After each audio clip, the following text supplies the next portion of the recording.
இடத்துல வேண்டுதல் செய்யலாமானா கண்டிப்பா கூடாது. இயேசு கிறிஸ்து விசுவாசிக்கிறது மூலியமா தான் பரலோக போக முடியும். மரியாதை விசுவாசிக்கிறதுனால போக முடியாது. அது மட்டும் இல்லாம ஜெபம் செய்யறதுக்காக இயேசு கிறிஸ்து தன்னுடைய நாமத்தை தான் கொடுத்திருக்காரு. பைபிள்ல எந்த இடத்துலயும் மரியாதை தன்னை வழிபடுங்கன்னு சொன்னதில்ல. இப்படி இருக்கிறதை தாண்டி நீங்க அவங்க இடத்துல ஏன் வழிபடுறீங்க அப்படின்னு கேட்கும்போது அவங்க என்ன சொல்றாங்கன்னா, மரியாளும் வணக்கத்துக்கு உரியவங்க தான், ஏன்னா அவங்க கடவுளையை பெற்றெடுத்திருக்காங்க, அவங்க தேவனுக்கு ஈக்குவலானவங்க தான் அப்படின்னு சொல்றாங்க.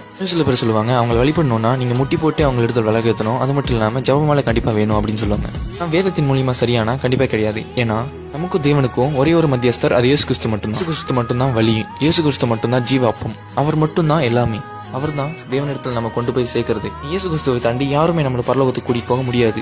அவரே சொல்லியிருக்காரு, இன்னும் இல்லாமல் ஒருவனும் பிதாவின் இடத்தில் வரான். அப்படி இருக்க எப்படி மரியாள் மூலியமா ஜெபம் செய்து அவங்க மூலியமா பரலோக போக முடியும்? நான் சொல்றதுனால மரியாள் நான் கனவீனப்படுத்துறேன்றது இல்ல. மரியாள் தேவனாலே தேர்ந்தெடுக்கப்பட்டவள். மரியாள் இயேசு கிறிஸ்து பூமிக்கு வர்றதுக்கான தேவனால பயன்படுத்தப்பட்ட ஒரு கருவிதான். மரியாள் ஒரு மனுஷி தான். மனிதர்கள் கிட்ட ஆராதிக்கவோ வேண்டுதல் செய்யவோ கூடாது. அது வேதத்தின் மூலியமாக தவறானது. மரியாளும் நம்மளை போல ஒரு மனுஷி தான். அவங்ககிட்டயும் நம்ம ஆராதனை செய்யக்கூடாது, வேண்டுதலும் செய்யக்கூடாது. நம்ம ஆராதிக்கிறதுக்கும் நம்ம வேண்டுதல் செய்யறதுக்கும் தகுதியானவர் இயேசு கிறிஸ்து மட்டும்தான். உங்க பக்தியையும் உங்க வேண்டுதல்களையும் இயேசு கிறிஸ்து மேல வைங்க. அவர் உங்களை வழி நடத்துவாரு.